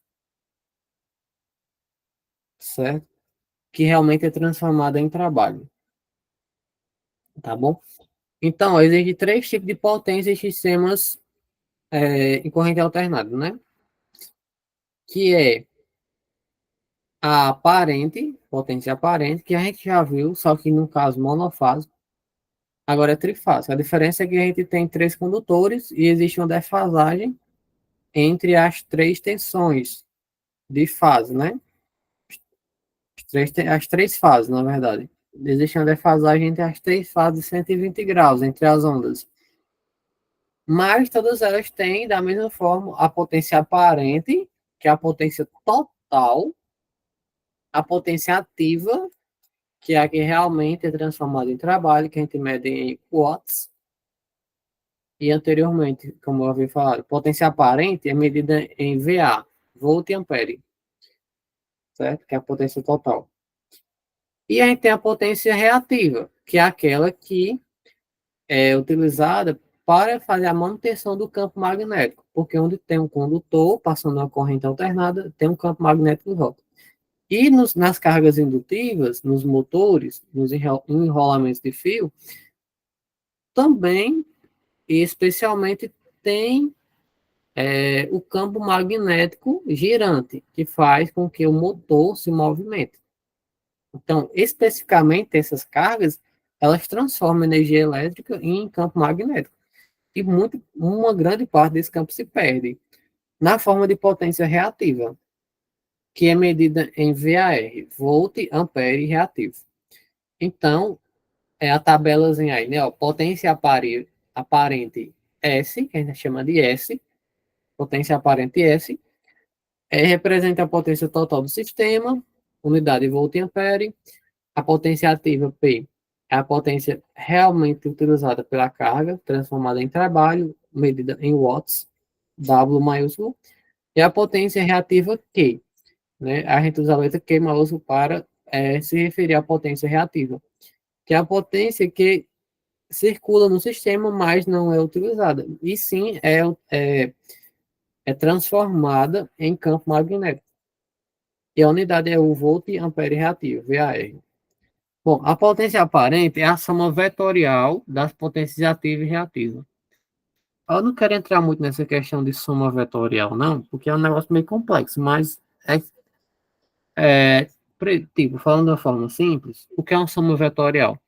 É quando você junta duas coisas, né, uma soma, só que elas têm não só um valor, tipo, 500 watts, mas também elas têm uma direção e um sentido. Porque é uma corrente alternada, né? Ora ela está em um sentido, né, sentido positivo, como a gente está vendo, ora em sentido negativo, no outro sentido. Então, é uma soma vetorial de vetores, né? Que um vetor, além de ter uma intensidade, ele tem uma direção e um sentido. Direção e sentido. Anti-horário ou horário, né? Aí, ó, também tem a questão do fator de potência, que o fator de potência relaciona a quantidade de energia que é transformada em trabalho com relação à energia total, tá certo? Então, isso indica que uma grande parte da potência aparente é utilizada como potência ativa. Então, quanto maior o fator de potência, mais eficiente é o sistema, o circuito, a carga, tá certo? Porque menos parte da potência é desperdiçada por perdas por campo magnético.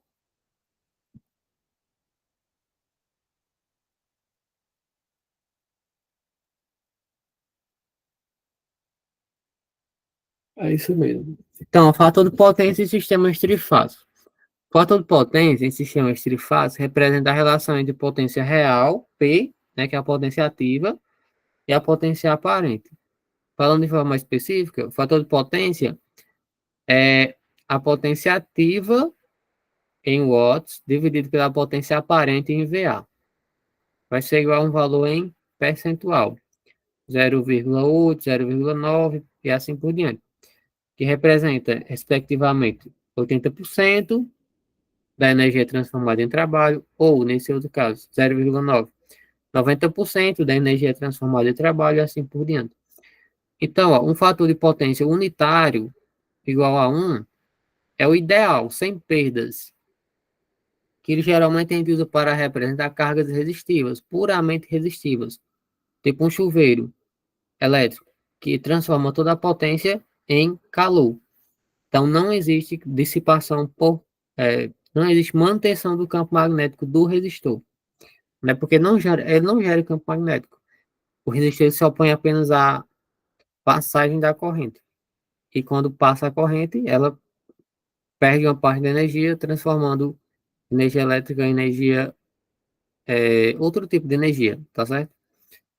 Aí, ó, tipo, outro exemplo, um fator de potência 0,8, ou seja, 80%, que é o que eu estava dando no exemplo.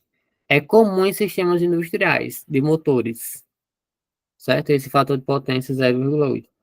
Aí, fatores de potência mais baixos, como 0,5, que é 50%, transformado em trabalho, e os outros 50% perdido no campo, indica baixo fator de potência ou perdas significativas. E menores ainda, como 0,2, é muito baixo, alto desperdício. Ou seja, apenas 20% da energia é transformada em trabalho, enquanto os outros 80% são transformados em campo magnético. Vamos adiante. Aí vamos falar sobre a questão do desequilíbrio em sistema trifásico. Então, ó, primeiro, a questão de correntes desequilibradas. O desequilíbrio ocorre quando as correntes nas três fases de um sistema trifásico não são iguais. Isso pode ser causado por cargas desequilibradas ou falhas em componentes do sistema. Quando isso acontece? Quando você. Eu vou dar dois exemplos. Primeiramente, de uma residência, que devido à potência instalada, recebe a alimentação da rua em um sistema trifásico. Aí o eletricista que vai montar o quadro acaba, por algum motivo desconhecido, ligando muitos circuitos em uma fase só e não ligando nas outras duas. Aí o que acontece? Por uma fase vai uma corrente muito alta e pelas outras duas vai uma corrente muito baixa ou nenhuma. Isso causa um desequilíbrio na instalação. Então ele deve ir fazendo a intercalação de fases em um sistema desse. Por exemplo, tu tem 10 lâmpadas de 100 watts, que dá 1000 watts. Tu tem um chuveiro de 1000 e tu tem 1000 watts, né? Tu tem um aquecedor de 1000 também. Aí, tipo, tu pode ligar as 10 lâmpadas de 100 em uma fase, ou o chuveiro de 1000 na outra fase e o aquecedor na outra fase. Ou seja, ficou equilibrado. Em cada fase, 1000 watts. Que aí vai ter a mesma corrente, porque a tensão é a mesma, né? 220 fase neutro e 380 fase. Que aí quando você dividir a potência pela tensão, vai dar uma corrente proporcional àquela potência. E se essas correntes estão praticamente iguais entre as três fases, isso gera um equilíbrio, porque como elas são conectadas, as três fases, pela defasagem, né, a diferença de ângulo entre elas, isso influencia o sistema quando qualquer uma delas está sob uma sobrecarga. E outro exemplo também é uma rua. Se você vai fazer várias ligações de baixa tensão simples, e você não conecta, tipo, levo a fase R e o neutro para uma casa, a fase S e o neutro para outra casa, e a fase T e o neutro para outra casa. Para ir fazendo mais ou menos um equilíbrio. Porque nesse caso não dá para fazer um equilíbrio específico. Isso vai depender do consumo de cada residência. Aí a questão de sobrecarga e aumento de temperatura. O desequilíbrio de corrente pode levar a sobrecarga em uma ou mais fases, resultando em aumento de temperatura e potencialmente danos aos componentes. Que é o caso, por exemplo, da falta de fase. Quando falta uma fase, surge o que a gente chama de fase fantasma, que é o quê? É quando duas fazem o serviço de três, né? E como vocês podem imaginar, ocorre uma sobrecorrente em um dos dois cabos que permanece no circuito, porque o outro não está conectado para fazer também essa transferência de dados. Aí, ó, a questão de distorção harmônica, né? Eu até tinha falado um pouco para vocês o que são harmônicos, mas falando novamente, harmônicos são ondas senoidais de corrente e tensão múltipla, de frequências múltiplas da fundamental. E o que é isso? Por exemplo, a nossa frequência é 60 Hz. Aí, quais seriam os múltiplos de 60?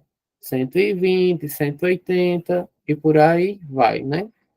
Aí surgem correntes e tensões nos enrolamentos dos transformadores devido à questão do chaveamento, principalmente de energia solar, que é o quê?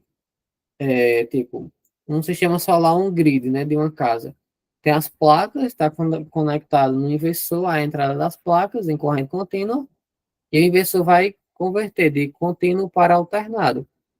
E faz chaveando, chaves de potência, abrindo e fechando chaves, para sair de uma tensão contínua para uma tensão alternada.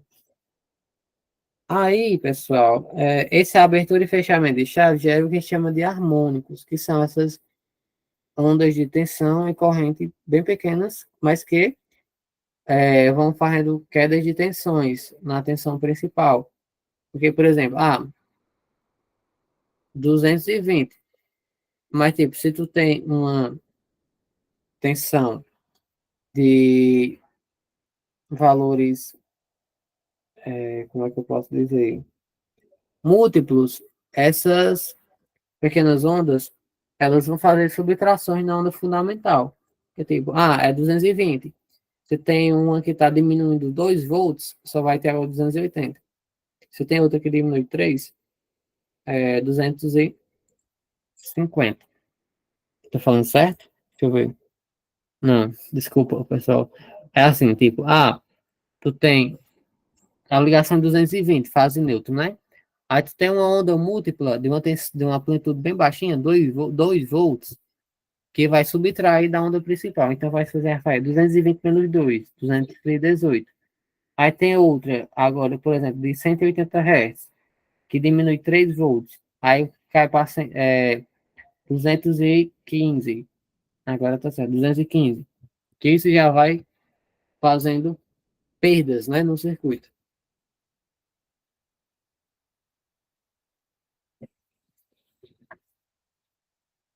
Transformadores trifásicos.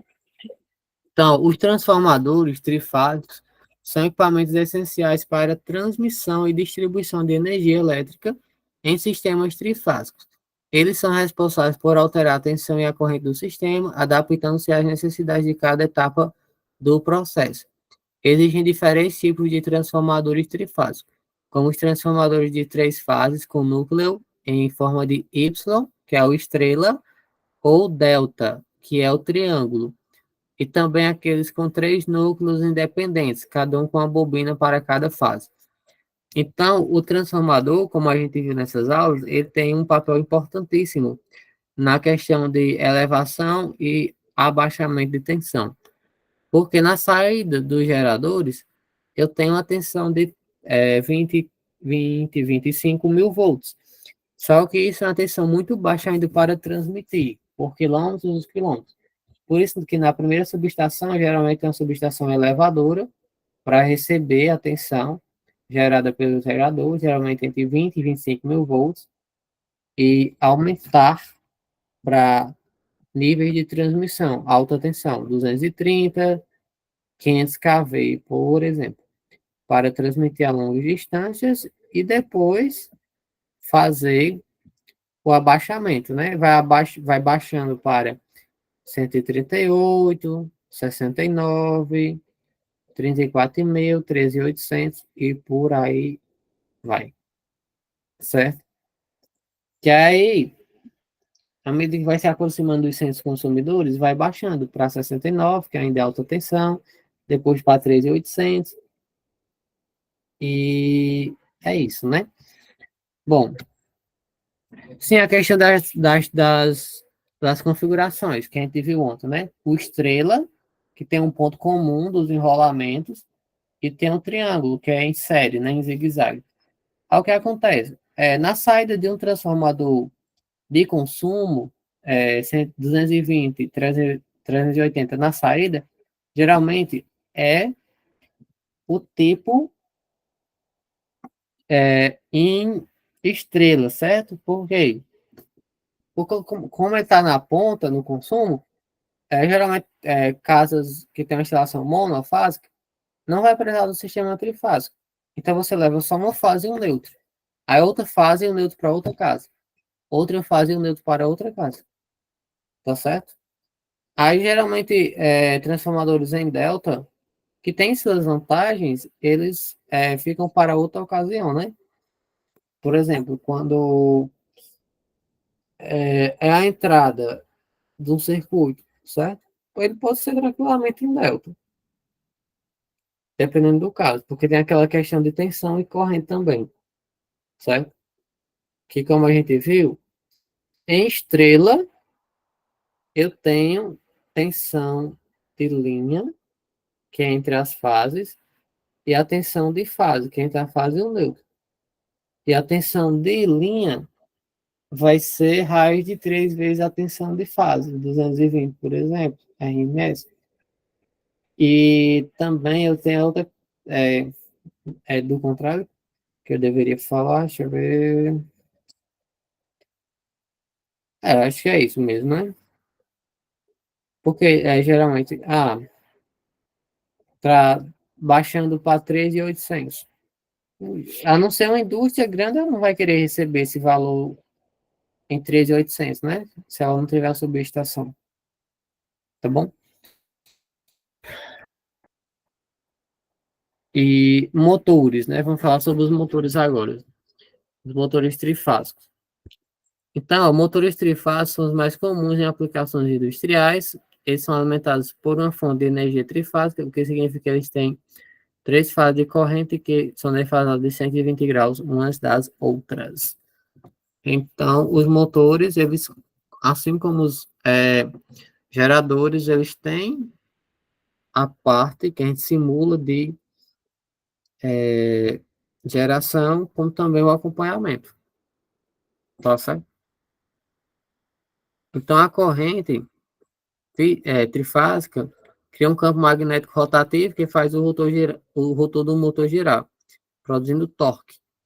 Os motores trifásicos são conhecidos por sua alta eficiência, confiabilidade e durabilidade.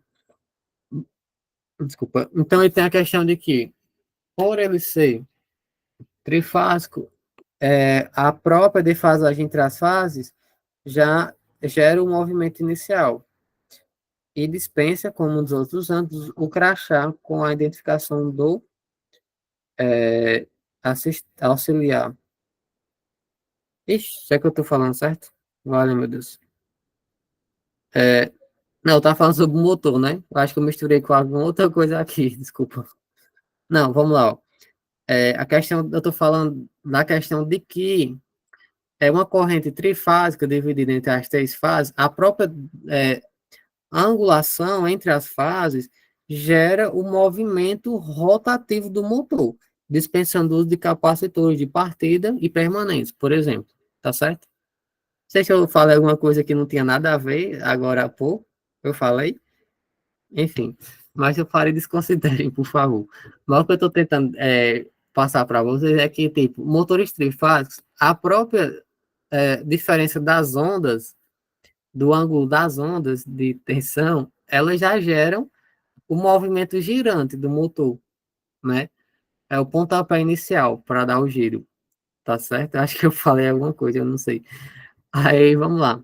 Que aí isso vai resultar em um torque, porque a corrente é quem gera o torque do motor, né? O torque é a questão da capacidade de ele pegar a carga mecânica que está conectada no eixo dele e empurrar, né? Ou seja, porque ela vai ter uma área e é preciso fazer essa movimentação nessa área. Então, isso é o torque. Isso depende da corrente nos motores.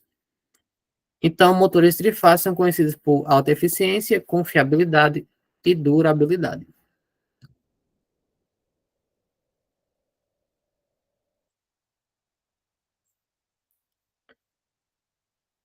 Então, vamos lá. Falhas, né? Para a gente já terminar. Primeiro, identificação de falhas. Primeiro passo é identificar a natureza da falha. Pode ser um curto-circuito, que é quando a fase toca um neutro, ou a terra, ou outra fase, certo? Proporcionando um caminho de baixa resistência, apenas a resistência do fio entre a fase e a terra, ou sobrecarga, que é quando você conecta um equipamento maior do que a instalação foi dimensionada para receber, ou seja, os fios não têm capacidade de conduzir a corrente necessária para alimentar o equipamento. A perda de fase, que no sistema trifásico a gente chama de falta de fase, que é quando você não tem uma das fases. E as outras duas, elas mantêm o sistema funcionando. No caso, por exemplo, um motor. O motor trifásico, ele funciona apenas com duas fases. Porém, o que acontece? A corrente que era para vir em três, vem apenas em duas. Isso é ruim para tudo. É ruim para a instalação, é ruim para o motor, porque causa aquecimentos. E outros problemas, como a inversão de fase, por exemplo. Tu precisa bobear água de um poço. Se está na sequência correta, o motor vai jogar água para cima. Só que às vezes se tu inverte duas fases, em vez de jogar água para cima, ele joga para baixo. Isso é um problema, né? Em bombeamento de água.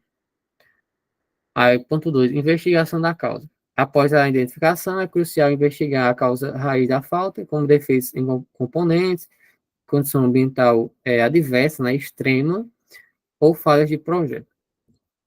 3, análise de impacto. Análise de impacto de falha é essencial para avaliar a extensão dos danos, a questão de custo, de prejuízo, né, o tempo de inatividade, porque também gera prejuízo, e os riscos de segurança para os trabalhadores, que também é prejuízo humano, né?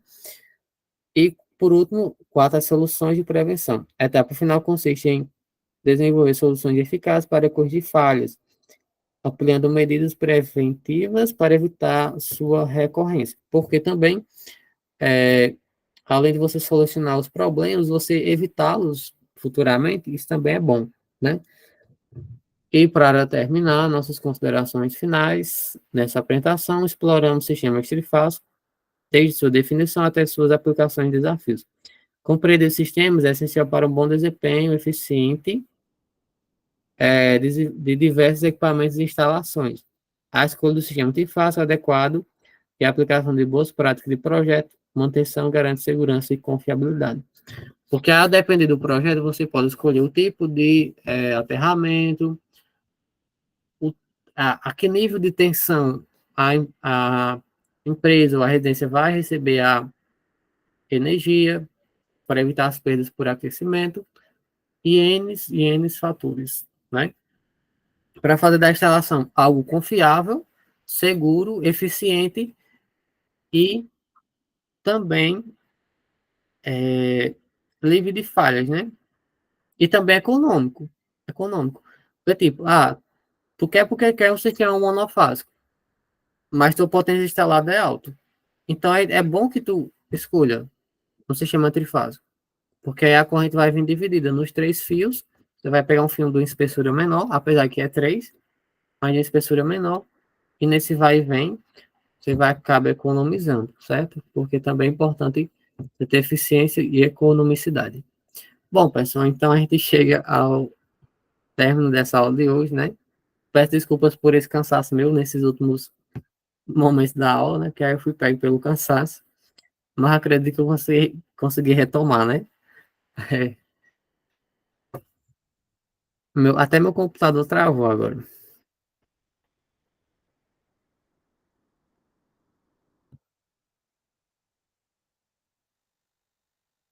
Pronto, voltou. Então, estou encerrando aqui a apresentação. Vou parar a gravação.